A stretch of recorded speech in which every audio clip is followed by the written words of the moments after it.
This is part 3 of my story of my recent cruise on American Serenade, sailing the rivers of Tennessee, Kentucky, and Alabama. If you haven't seen the previous 2 videos, where we sailed out of Nashville and headed down the Cumberland River, there should be a link to the first video in the upper right corner of your screen. In my previous video, part 2, we spent the day visiting Paducah, Kentucky, and that's where we pick up the story today. This is a time-lapse video of our cruise ship leaving Paducah, the front bow section closed up. And here at the confluence of the Ohio River and the Tennessee River, we split off to the right to take the Tennessee River to our next destination. The weather wasn't looking too bad at this point. Those big, puffy white clouds look really cool in a time-lapse video. You can see them moving, which you can't really do in real life. We're coming up to the Clark Memorial Bridge, carrying Highway 60 over the Tennessee River, and the weather is about to take a nasty turn. Watch some nasty-looking storm clouds move in from the left side of your screen.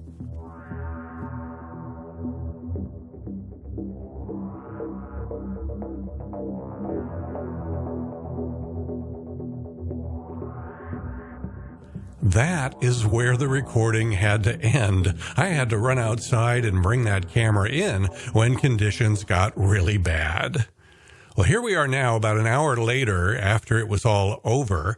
That was a crazy thunderstorm, and we were in the middle of it. Of course, it posed no threat to the ship at all. The ship kept sailing. It was just rain and clouds and wind, nothing the ship can't handle. And I was glad that I had gotten it on time-lapse video when it hit so that everybody could see it. Now we've reached the Kentucky Dam, and we're in the lock that will act as an elevator for our ship and raise us up to the level of Kentucky Lake. We had actually been here the day before, sailing in the other direction. We're retracing this part of the path we took the day before, but as soon as we get through the lock, instead of going over to the Cumberland River, which was the way we came here, we'll sail along Kentucky Lake and onto the Tennessee River to get to our next destination. While we were in the lock, one of our sister ships was waiting for her turn to use the lock in the opposite direction. Look ahead on the left, you'll see American Melody. She's going to pass us on our left as she heads into the lock we just got out of. Here it is in real time as she passed by. I shot this with my new Canon camera, the R8, which allows me to shoot 4K video and use all my old Canon lenses so I can zoom in and get shots like this. Back to the time-lapse a few hours later on Kentucky Lake, and we're heading towards a good-looking little bridge carrying Highway 68 over Kentucky Lake. That's the Egner Ferry Bridge, named after a ferry boat that used to get people across the Tennessee River back in the days before there was a bridge, and actually before there was even a lake. The lake only came to be when Kentucky Dam was completed in 1944. And this is the new version of the bridge, built in a hurry after a big ship ran into the old bridge in 2012, causing that bridge to collapse. When I woke up the next morning, the river was completely fogged in. But thanks to radar and other modern technology, fog doesn't stop the ship from sailing safely. They put a deckhand up at the bow to be one more set of eyes for anything ahead, and about once every minute and a half, the ship's foghorn lets any other river traffic know that we're coming.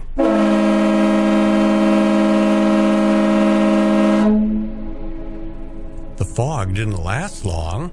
This was the view from the GoPro I had up at the bow of the ship, recording this time-lapse video as we arrived at our next destination, Savannah, Tennessee. The ship tied up to some trees in this park. The gangway extended out to the boat ramp, and that's all we needed. A ship like this doesn't need a dock. We can stop at little towns like this that don't have the facilities to handle big ships. Savannah is the county seat of Hardin County, Tennessee, but it's a pretty small town. Population, only about 7,000. During the Civil War, Hardin County was the site of the Battle of Shiloh, and Union General Ulysses S. Grant commandeered a home known as the Cherry Mansion for use as his headquarters during that battle. This is a picture of it from the 1970s.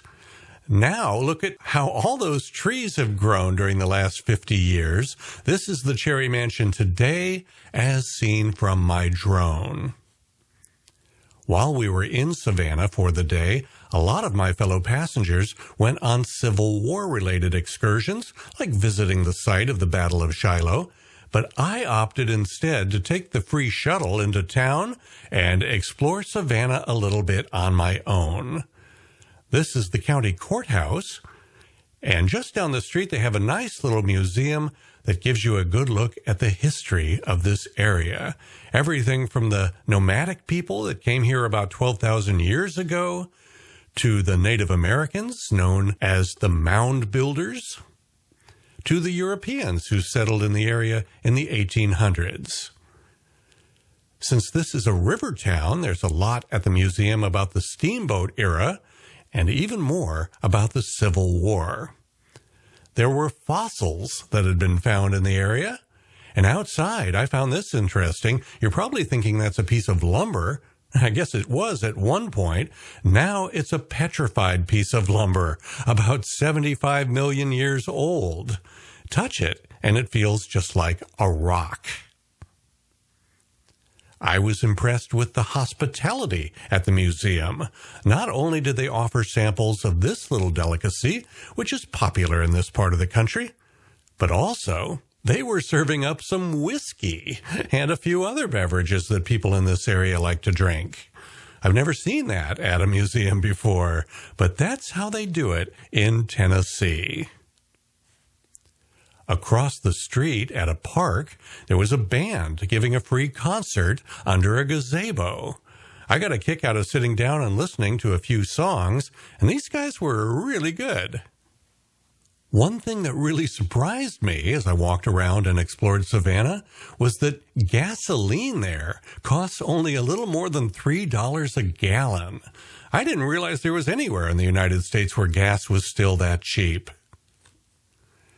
After exploring downtown Savannah, I put my drone up in the air to get video of all the people having fun in their boats on the Tennessee River. I like the challenge of trying to catch up to the boats with my drone, and it's fun when they spot the drone and wave. I admired these people a lot. I think this family really knows how to have fun on the river on a hot July day. The ship sailed all night, and it was another foggy morning as our ship arrived at our next destination, Florence, Alabama. But the fog cleared right when we arrived, and once again they just tied up to some trees in a park and extended the gangway out for us to get ashore.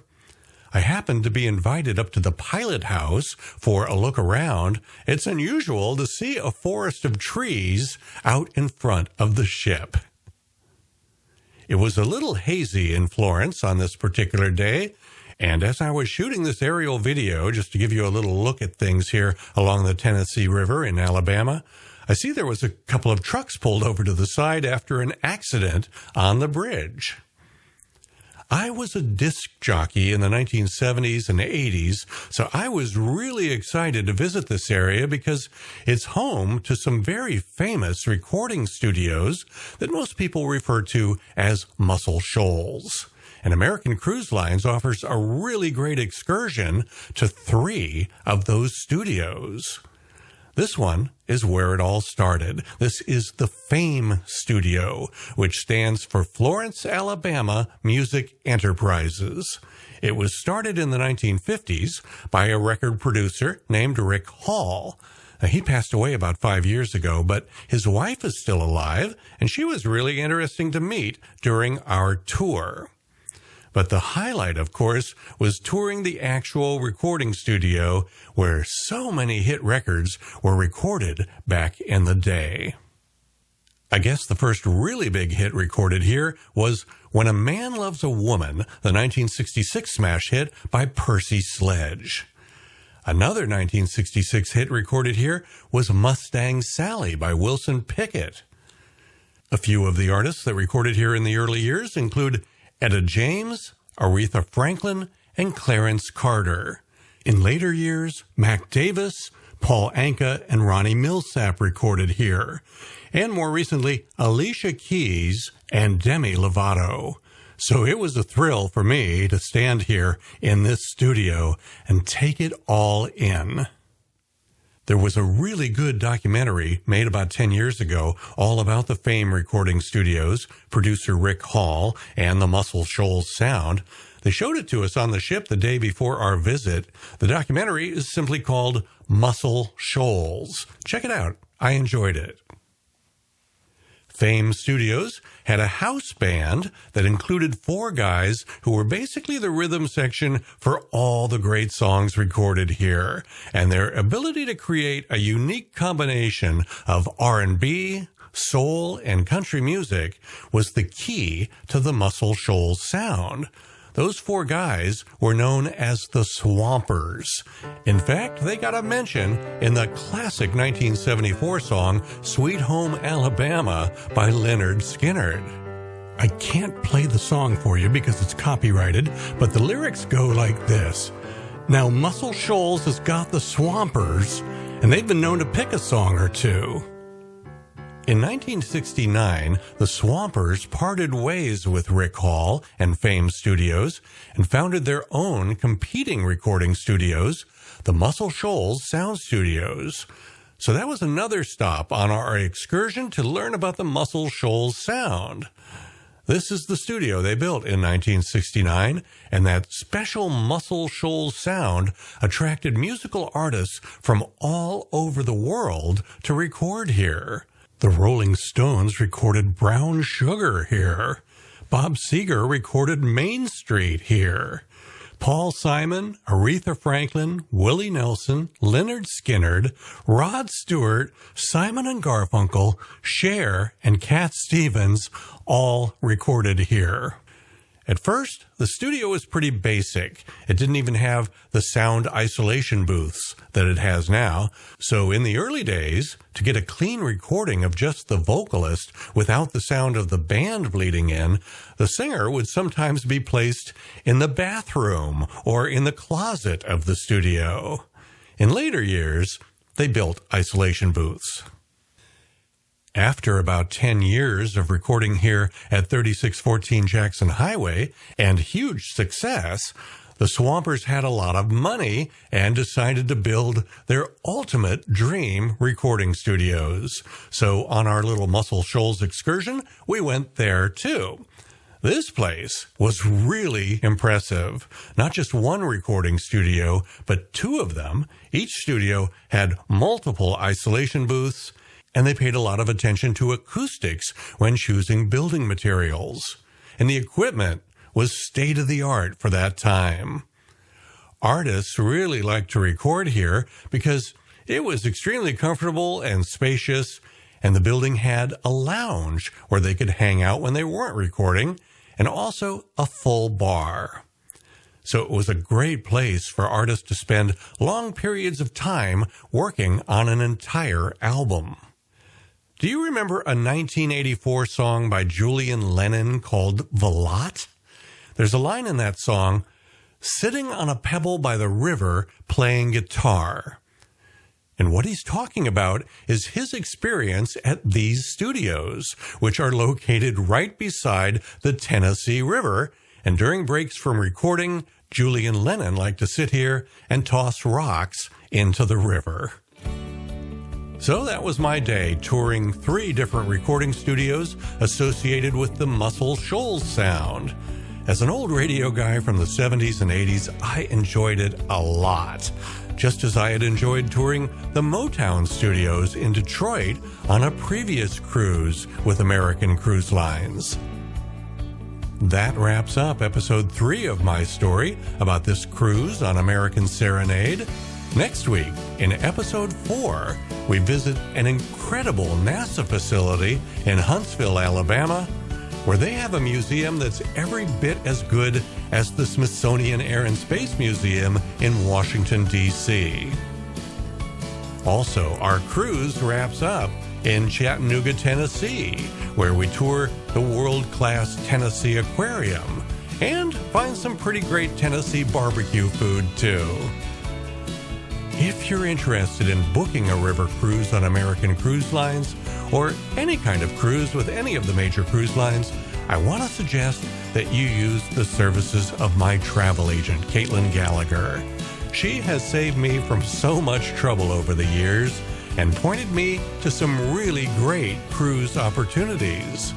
If you're new to cruising, she may just save you from making a few rookie mistakes. And if you're an experienced cruiser like I am, she's fantastic at learning what you like and pointing you to bargains that you might not be aware of. For example, she recently brought a Royal Caribbean deal to my attention that was so good that even though I hadn't been planning to go on a Royal Caribbean cruise anytime soon, as soon as she showed me this deal, I booked it immediately.